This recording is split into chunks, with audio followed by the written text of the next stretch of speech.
Is presented by Bullet Frontier Whiskey. Please drink responsibly.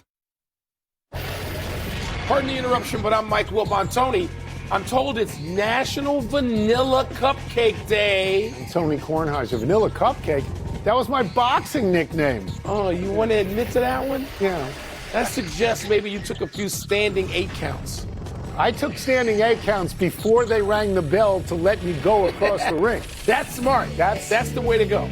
It was a sort of the Michael Spinks of my division at that point. Welcome to PTI, boys and girls. In today's episode, the Rams and Seahawks win again. The Bills drop one to the Dolphins, and Indiana somehow stays unbeaten. But we begin today with some big wins yesterday in the NFL. The Chargers beat the Steelers in the Sunday night game 25-10. Limiting Aaron Rodgers to just 51.6% completions. The Patriots beat Tampa Bay in Tampa in a game in which the Patriots had a bunch of explosive offensive plays. The Colts beat the Falcons in overtime in Berlin as Jonathan Taylor rushed for 244 yards and 3 touchdowns. And the Bears came back from 10 down in the fourth to beat the Giants, leading to Brian Daboll's firing earlier today, Wilbon. What was the most impressive win?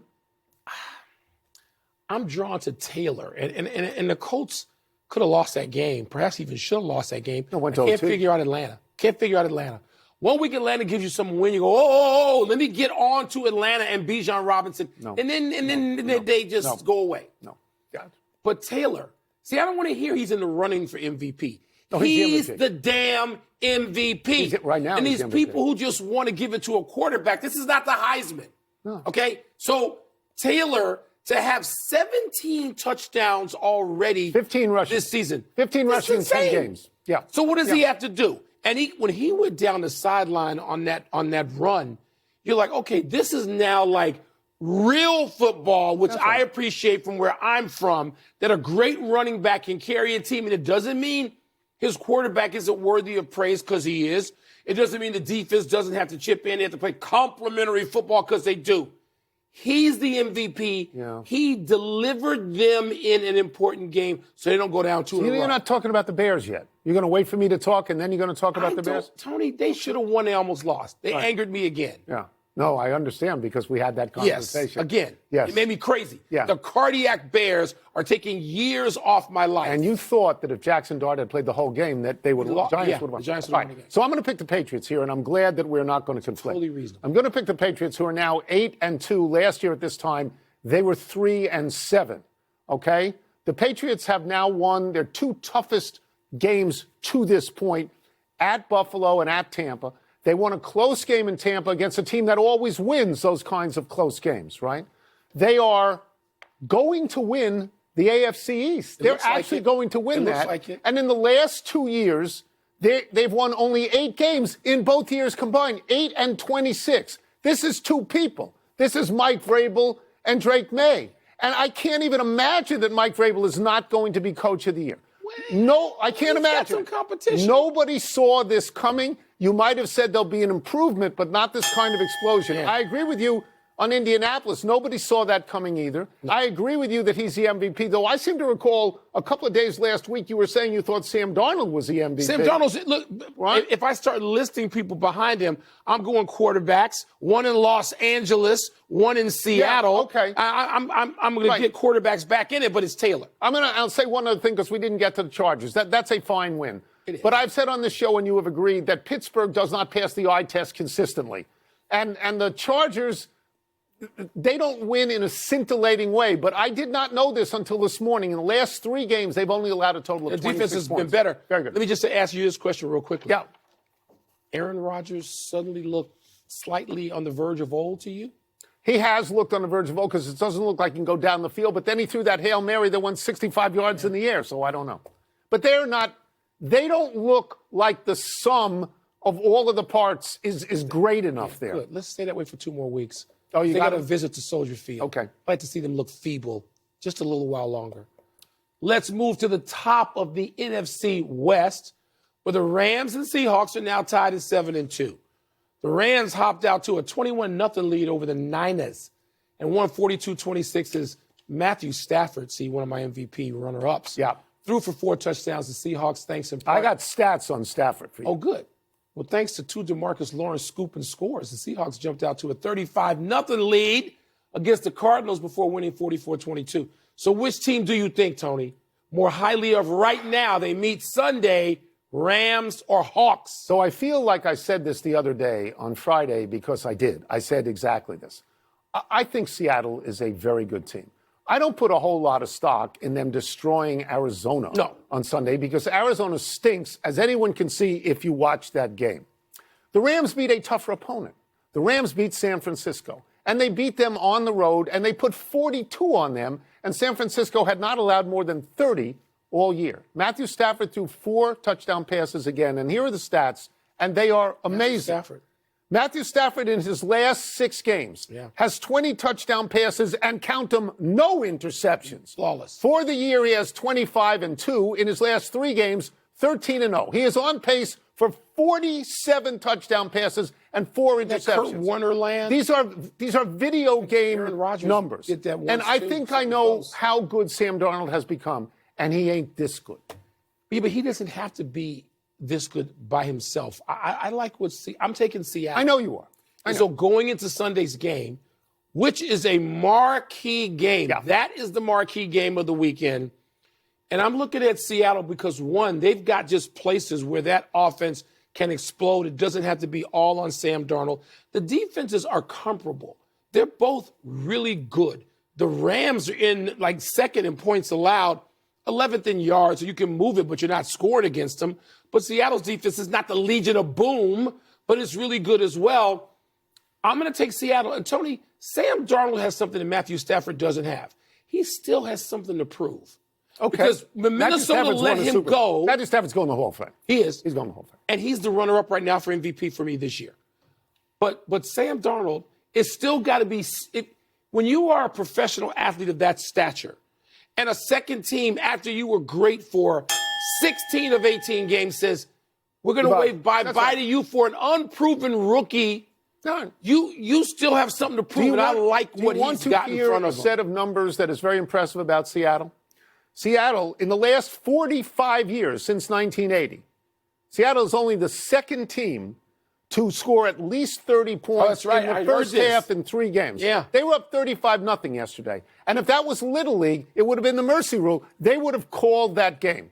But you ask me, who am I most impressed with? Yeah. It's Sean McVay and Matthew Stafford by a small margin. Let's conclude our NFL segment with a straight-up question. Yesterday, as we both predicted, Baltimore went into Minnesota and they won 27-19 in a game marred by 8 false start penalties by the home team. And in a game that neither of us would have predicted, Buffalo got soundly beaten in Miami 30-13 by the previously woebegone Dolphins. Wilbon, which was the bigger deal? Baltimore going on the road and winning because they had to. Baltimore still had to win. Lamar Jackson, he wasn't exaggerating a couple of weeks ago when he said, we have to treat this every week now like it's the playoffs. We have to win every week. He's right now. At some point, he won't have to. Yeah, we're getting close to that point as Pittsburgh loses. But it wasn't yesterday. No. Yesterday, they had to go to Minnesota and beat the Vikings. Now, I'm not going to sit here and say the Vikings are a top 3 or 4. They're coming off a good win, though. Coming off a good win at Detroit. Yeah, good win. So that was a game that Baltimore had to win. They did. And by the way, it's interesting that the Vikings are blaming Baltimore for sort of what seems to me to be a penalty situation, calling out signals opposite their own signal caller, which there's a rule against that. But nonetheless, I think that was the more important. But Buffalo, I've never been convinced, as some people are, that Buffalo, the Super Bowl runs through Buffalo. No, it doesn't actually. It hasn't. And it hasn't. All right, so my immediate inclination is to say Buffalo because they lost badly to a terrible team, a team that fired its general manager last week after losing and could have fired its coach as well. Okay, Buffalo was down 16-0 in the first half. It's the first time since 2007 that they haven't scored in the first half. It is a devastating loss to me. But in division, but things happen. Last week, I thought Green Bay suffered a similar devastating loss. They lost to Carolina, a bad team at home. Right? So maybe I have to revise my thinking. Maybe I have to say that a pretty good team or a very good team is entitled to one really terrible loss, and it's just a bump in the road. It's not a complete crater. And I agree with you that it's Baltimore. And the reason to me it's Baltimore, they go on the road and they win the game. It is their third win in a row, and it feels almost prophetic. It feels like they are uniting around their best player, Lamar Jackson, who said, we got to win them all. Everything is a playoff game. Everything is a must game. And then they go and they deliver that game. Do you know who their next three are? Yeah, here's their next three. Cleveland, the Jets, and Cincinnati. You're going to be surprised if they win all of them? They should run the table, as they want to say in college football. For those three? For the next three. Do you agree? And these three already would give them 6 in a row, and they'd be back as Pittsburgh's, I hope. They're fading. Yeah, I hope continue. Let's take a break. Coming up was Indiana's late win over Penn State, the most compelling result of the college football weekend. And 2 Guardians pitchers get indicted in connection with sports betting. What's up with that? Do I have this number right that Buffalo allowed 197 yards rushing to Miami? You know what? Come on. There's no great team. Come on. There's no great team. Unless it's maybe... Pardon the Interruption is presented by... Welcome back to Pardon the Interruption, presented by Bullet Frontier Whiskey, part of Happy Hour.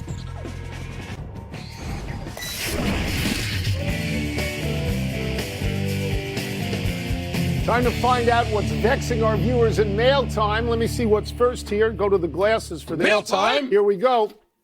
What was the most compelling result of the college football weekend? That's easy. That's easy. There were a lot of games on. There were some fun games. You had, LSU and Alabama. You had the kid at Texas Tech, Jacob Rodriguez, who's just a beast on defense. I want to see what it'll be like at the next level. No.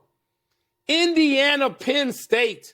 That was the most compelling game. The catch by Omar Cooper.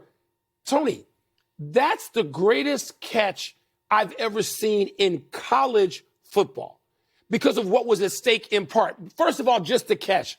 The balletic nature of the catch and getting the foot down and holding one up and getting one down inside the line to make it qualify as a game-winning catch. But also you've got the ranking at stake, an undefeated season at stake, a seeding at stake, Indiana's national thing at stake. Yes. And he makes this catch. Greatest college catch I've ever seen. I don't want to track over everything you've said, and I know they pay us occasionally to disagree. Yes. But I'll tell this story because it's inside baseball. I'm playing golf. I get home. The phone rings. It's you. And you say, are you watching? And I go, am I watching what? You said, are you watching Penn State, Indiana? Because there's 4 minutes to go and Penn State is winning. So I turn it on. And then we're watching it together in a sense, although we're in separate places. And your TV is getting the feed 10 seconds ahead of mine. And you keep telling me what happened. And I finally say, shut up and let me watch it in real time. And at that point, Mendoza's going down the field, essentially filming his own Heisman tape. And he finds this kid in the end zone. The kid makes the greatest catch, I agree, in college. So I would love to say Texas Tech. I'd love to say Alabama. I might even say North Carolina. No, it's Indiana. And it's that Indiana. That catch lives forever. That's Indiana. Come on. It's Indiana. For a basketball school, huh? Indiana to have that catch? Gambling, Major League Baseball. What do the indictments of Emmanuel Clase and Luis Ortiz say to you? Okay, so you're always innocent until proven guilty. Yes. But I read stories about this. I read these charges, and it seems like the Chargers are rock solid and totally wired, right? I don't know that I believe that for this action, somebody should go to jail, but there's a possibility of a 20-year prison sentence in this, right? Yes. I mean, and you think to yourself, what's going on here? I read the accounts of the lawyers for the defendants saying they are totally innocent. But I got to say, Mike, as I sit here now, I don't think either of them is ever going to pitch in the major leagues again. Wow. And I think that Rob Manfred has to come out and he has to say, this is what we are doing to prevent this from happening in the future. Because, Mike, these prop bets, they are the poison apple. They are. They are, Tony. And there's now this effort to limit a small element of the prop bets. But going back to what does it say to you? I'm not going to disagree with anything you said. And if guilty and there's punishment, so be it. I mean, you know the rules. It's explained over and over to you. You're defrauding the game. Yes. And you know what, Tone? I don't care. Really? Because at the highest levels of pyramids in this country, in this culture, Everybody's betting now. It's on every phone except yours and mine. Don't you want it to be honest? Don't you want it to be honest? Does that affect the game? Does it tilt it in any way that matters to me? I know what you're going to say, that it's very small and it's not throwing the game. Right. But the more these things happen, it's I can't water even that's disagree leaking with on that. something, There's a slippery there's slope. a flood. There's a slippery slope. But you know what? Enough email. Let's take one last break. Still to come, the Eagles take on the team that led the effort to ban the tush push. And some thoughts on the lives and times of Paul Tagliabue and Lenny Wilkens. It's 1,000 cuts, Mike. It's 1,000 cuts. You can't have it. It's I just can't get worked up. Pardon the Interruption is presented by Bullet Frontier Whiskey. Please drink responsibly. Part of Happy Hour. Happy time, people. Happy 53rd birthday, Isaac Bruce, the Hall of Fame receiver for the Rams. Bruce led the NFL in receiving yards in 1996. For his career, Bruce had 1,024 receptions and 91 receiving touchdowns, both of which are 15th all-time. Bruce had 15,208 receiving yards, which is 5th all-time. Bruce was on the greatest show on turf, Rams in St. Louis, and was on the 1999 Super Bowl Rams, who won when the Tennessee Titans were stopped at the 1-yard line as time expired. Kurt Warner was the Rams quarterback then. The Rams' trend of great passers and great receivers continues now in L.A., where Matthew Stafford has thrown to Cooper Kupp and now Puka Nacua and Devontae Adams. Doesn't it seem like that team was not celebrated enough, is not celebrated enough? Kurt Warner had He's in the Hall great of Fame. years. He is in the Hall of Fame. They both are. By the way, I love listening to Kurt Warner, calling games, in studio or calling games, but particularly on games. Happy anniversary, Johnny Manziel. On this day 13 years ago, Johnny Football immediately became the Heisman Trophy frontrunner after personally accounting for 345 of number 15 Texas A&M's 418 yards of offense in a stunning upset at number 1 Alabama. Manziel is lightning in a bottle in this highlight reel, avoiding, evading, and destroying Alabama. The Cleveland Browns drafted Manziel at number 22 in the 2014 draft, watched him fail, then selected essentially the same type of quarterback, Baker Mayfield, another Heisman winner who also failed there. The Manziel story turned dark over time with reports of drug and alcohol addiction and bipolar disorder. But in college, Johnny Manziel was magic. There's actually a doc on the story of Manziel, Untold Johnny Football. I live with a teenager who's obsessed with Johnny Manziel.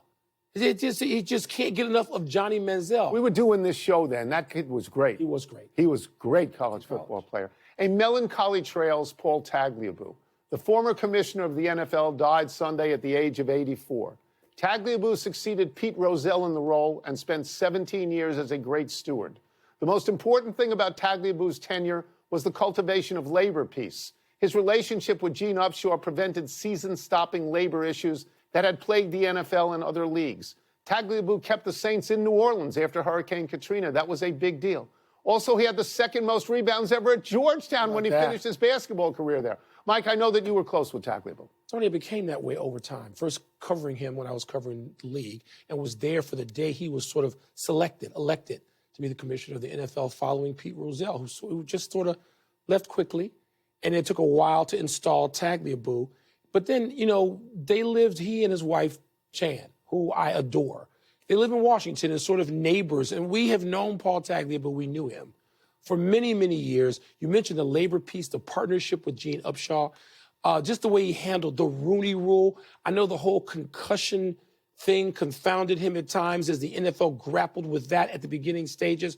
But Paul Tagliabue was a great commissioner, a great man.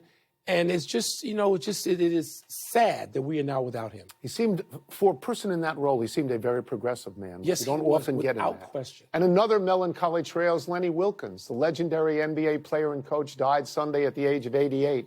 Wilkens was a New York City kid, left-handed, barely 6 feet tall, who didn't even play on his high school team until he was a senior. He went to Providence College and was the first in a long line of great guards there. In the NBA, he was a 9-time All-Star. Spent 4 seasons as a player-coach before moving to coaching full-time.